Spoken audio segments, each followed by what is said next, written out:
Assalamualaikum warahmatullahi wabarakatuh. Baiklah anak ibu, hari ini kita akan belajar PKN pembelajaran 3, pembelajaran 4 dan pembelajaran 6 yang ada di tema 2 subtema 1. Nah, yang pertama sekali pembelajaran 3 itu ada di halaman 86. Jadi anak ibu coba buka bukunya halaman 86, nanti anak ibu akan ketemu tentang materi hak, kewajiban dan tanggung jawab. Nah, sebenarnya anak ibu sudah belajar itu. Mungkin kamu dari kelas 2, 3, 4 hingga sekarang 5 kamu sudah belajar tentang apa itu hak, apa itu kewajiban dan tanggung jawab. Jadi di kelas 5 kita ulang kembali materinya, kita cari tahu apa sebenarnya itu pengertiannya, apa contoh-contohnya, apa kaitannya antara hak, kewajiban dan tanggung jawab, serta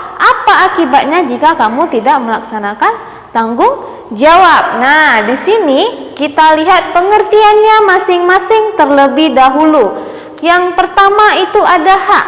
Hak adalah sesuatu yang dimiliki manusia sejak lahir. Kalau yang dimiliki manusia sejak lahir berarti setiap orang, setiap manusia, bahkan anak ibu sekalipun sudah memiliki hak. Jadi tidak ada manusia yang tidak memiliki hak. Semua orang memiliki haknya itu, makanya ada istilah hak asasi manusia.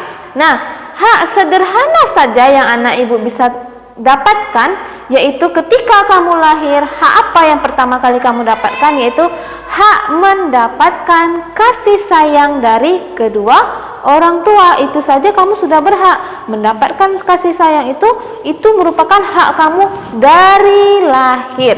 Nah, nanti hak untuk mendapatkan pendidikan, hak untuk makan, minum, tidur itu juga hak yang lainnya. Tapi hak yang paling pertama ketika kamu lahir adalah hak mendapatkan kasih sayang dari kedua orang tua. Itu pengertian hak. Yang kedua, kewajiban. Kewajiban memiliki pengertian sesuatu yang harus dilaksanakan setiap orang. Jadi semua orang memiliki kewajibannya masing-masing tergantung kondisinya. Misalnya, kewajiban yang harus kamu lakukan sebagai seorang anak di rumah berarti membantu orang tua, entah kamu membantu membersihkan rumah atau yang paling sederhana saja membersihkan tempat tidur kamu dan mainan kamu ketika kamu selesai bermain. Jadi anak ibu, ketika kamu bangun tidur, rapikan tempat tidur kamu, itu merupakan kewajiban kamu sebagai seorang anak. Jangan sampai mamanya juga yang merapikan. Setidaknya anak ibu bantulah orang tua atau mama kamu dalam pekerjaan rumah, karena seorang ibu itu sangat banyak pekerjaannya, kemudian mengurus kamu juga, mengurus lagi makanan, masakan. Jadi bantulah yang sederhana, setidaknya tolong rapikan tempat tidur kamu. Nah, yang ketiga yaitu adalah tanggung jawab. Tanggung jawab berarti sikap berani menyelesaikan masalah dan menanggung akibat dari tugas yang diberikan. Jadi anak ibu, setiap manusia memiliki hak, berarti dia harus melaksanakan kewajiban dan juga harus memiliki sikap tanggung jawab. Kenapa demikian anak ibu? Karena kalau kamu tidak memiliki rasa tanggung jawab, sampai kapanpun kamu tidak akan pernah tahu akibat atau perbuatan salah. Kenapa? Iya, misalnya kamu melakukan sesuatu, atau sederhana saja, contoh sederhana, kamu itu tidak melaksanakan piket kelas.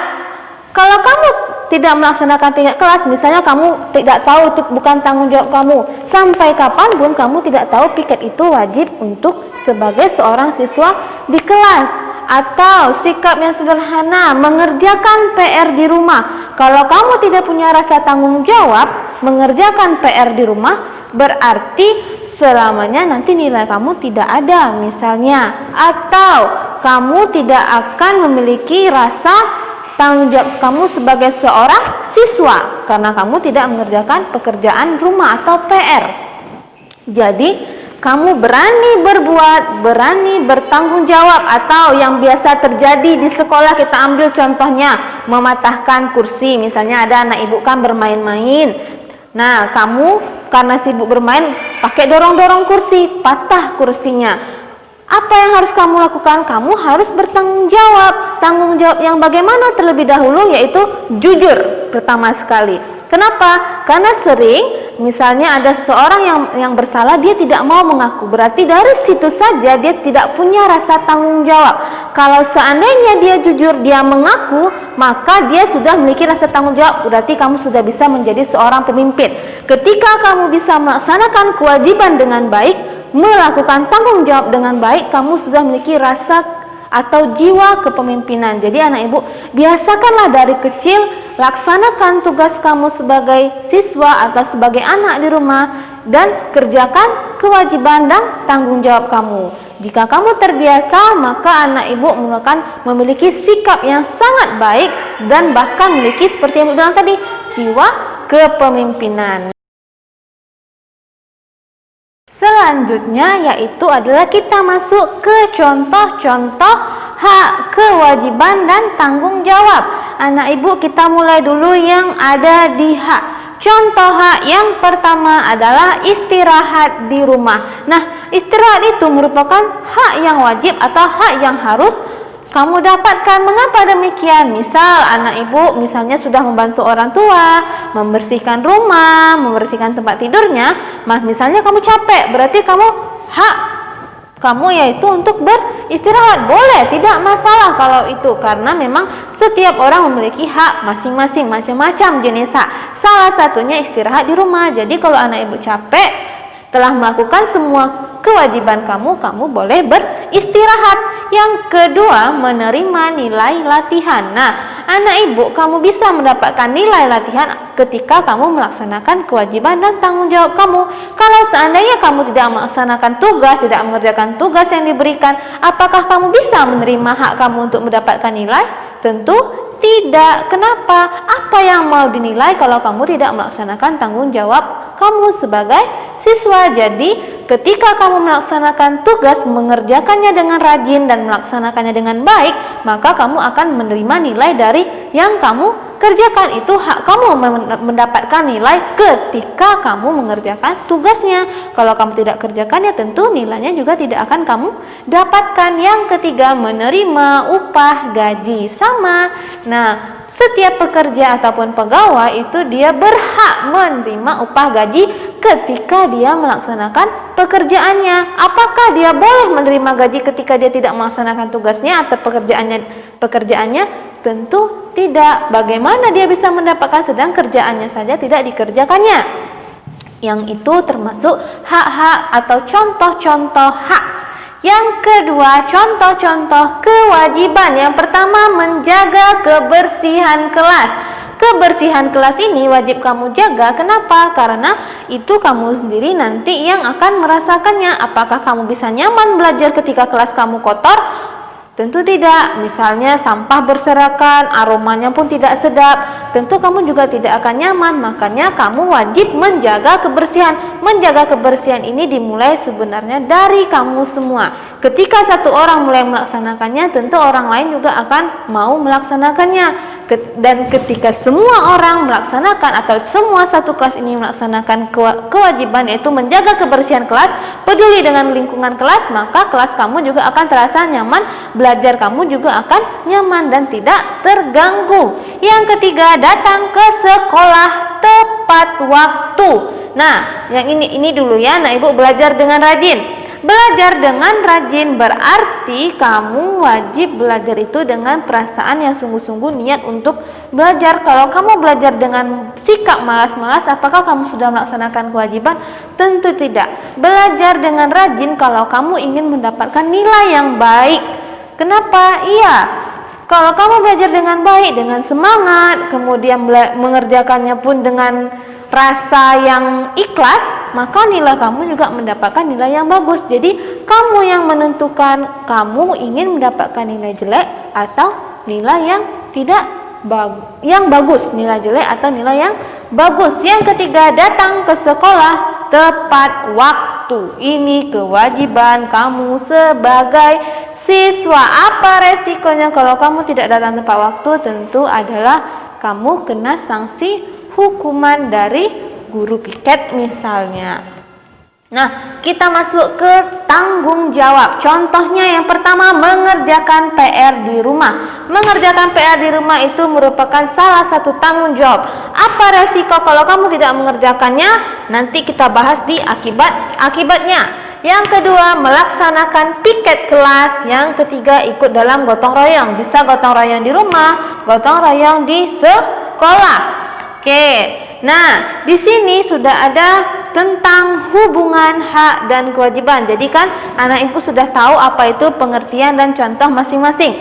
Pengertian dan contoh hak, kewajiban dan tanggung jawab. Sekarang kita masuk yang di pembelajaran 4. Pembelajaran 4 itu ada di halaman 90. Hubungan hak, kewajiban dan tanggung jawab. Jadi anak ibu, kita coba baca terlebih dahulu cerita ini. Putri diberikan tugas PKN oleh gurunya. Tugas itu akan dikumpulkan hari Kamis. Putri mengerjakan tugas yang diberikan dengan sangat baik. Saat pengumpulan tugas, Putri mendapatkan nilai 100 dari gurunya. Dari sini anak ibu, kamu sudah bisa temukan yang mana hak, yang mana kewajiban, dan yang mana tanggung jawab. Kita cari tahu. Oke. Putri diberikan tugas oleh gurunya. Tugas itu akan dikumpulkan hari Kamis. Berarti tanggung jawab Putri itu dia harus mengerjakan tugas. Putri mengerjakan tugas yang diberikan. Mengerjakan tugas yang diberikan ini merupakan tanggung jawab Putri sebagai seorang siswa. Mengerjakan tugas yang diberikan dengan sangat baik ini merupakan kewajiban Putri. Kenapa? Iya, kalau dia ingin mengerjakan tugas maka kerjakanlah dengan baik. Kalau misalnya dia membuatnya asal-asalan maka dia tidak melaksanakan kewajibannya. Berarti yang ini namanya kewajiban. Sedangkan Putri mengerjakan tugas yang diberikan ini merupakan tanggung jawab Putri.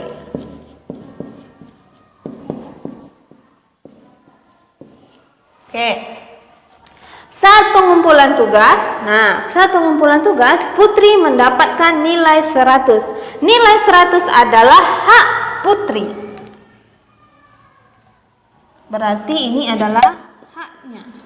Kenapa? Ketika Putri melaksanakan tanggung jawabnya, yaitu melaksanakan tugas dengan yang diberikan, kemudian melakukan kewajibannya, yaitu melaksanakannya dengan baik, maka ia akan mendapatkan hak, yaitu adalah nilai 100 dari gurunya. Nah, itu dia. Berarti dalam cerita yang terdiri dari beberapa baris ini kita bisa temukan yang mana tanggung jawab, yang mana kewajiban, dan yang mana hak. Ini yang dinamakan hubungan antara hak, kewajiban, dan tanggung jawab. Jadi memang berkaitan antar satu sama lain. Ingat yang ibu bilang, ketika kamu melaksanakan kewajiban, kamu melaksanakan tanggung jawab, maka secara tidak langsung kamu pasti akan mendapatkan hak yang kamu inginkan. Contoh, kamu menyapu rumah. Jadi ada Rudi sedang menyapu rumah, ia membersihkan rumah, berarti dia sudah melaksanakan tanggung jawab dia sebagai seorang anak. Nah, Rudi membersihkan rumahnya dengan sangat bersih, yaitu dia bekerjanya dengan perasaan ikhlas, berarti dia melaksanakan kewajibannya mengerjakan pekerjaan dengan baik. Nah, setelah ia membersihkan rumah, Rudi diberikan uang jajan oleh ibunya karena telah membantu ibunya. Berarti itu hak Rudi. Hak Rudi mendapatkan sebuah penghargaan atau apresiasi. Jadi anak ibu, kamu membantu orang tua tidak hanya harus diberikan upah untuk jajan.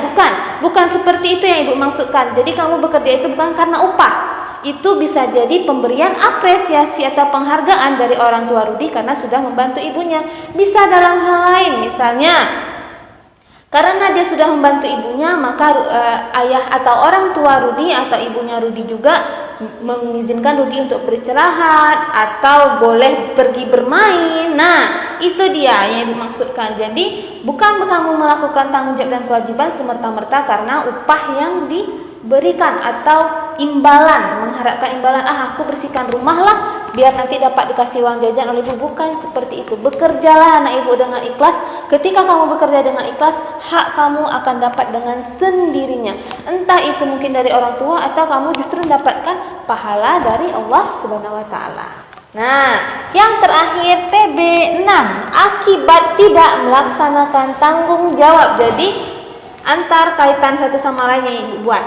Contoh tadi kita tanggung jawab itu mengerjakan PR di rumah. Apa akibat kalau kamu tidak mengerjakan PR yang ibu bilang, yaitu tidak mendapatkan nilai. Kalau kamu tidak mengerjakan PR, bisa jadi kamu juga diberi sanksi oleh guru. Entah itu disuruh kerjakan di luar kelas atau disuruh memberikan setoran hafalan karena tidak mengerjakan tugas. Tergantung nanti sanksi yang diberikan. Itu akibat kalau kamu tidak mengerjakan PR. Yang kedua, melaksanakan piket kelas. Apa akibat kalau kamu tidak melaksanakan piket kelas?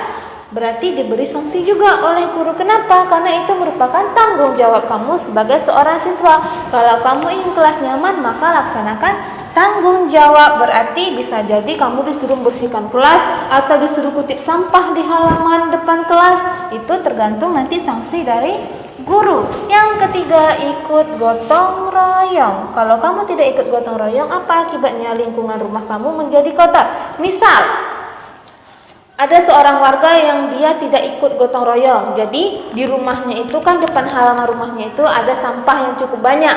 Nah, si bapak ini dia tidak mau ikut. Akhirnya warga tidak ikut membersihkan lingkungan rumahnya. Kenapa? Karena dia juga tidak ikut berpartisipasi. Akhirnya ketika warga gotong royong, rumah si bapak ini dilangkaukan atau tidak ikut dibersihkan. Apa resiko akibat tanggung bapak itu? Tentu rumah dia jadi kotor. Kalau seandainya dia bersama-sama dengan warga membersihkan rumah, maka lingkungan rumahnya juga bersih dan depan rumahnya juga tidak akan tercium bau yang tidak sedap. Makanya itu anak ibu, kalau kamu siap melakukan tanggung jawab, maka kamu akan mendapatkan hak. Jadi hak, kewajiban, dan tanggung jawab ini merupakan satu kesatuan yang tidak bisa dipisahkan.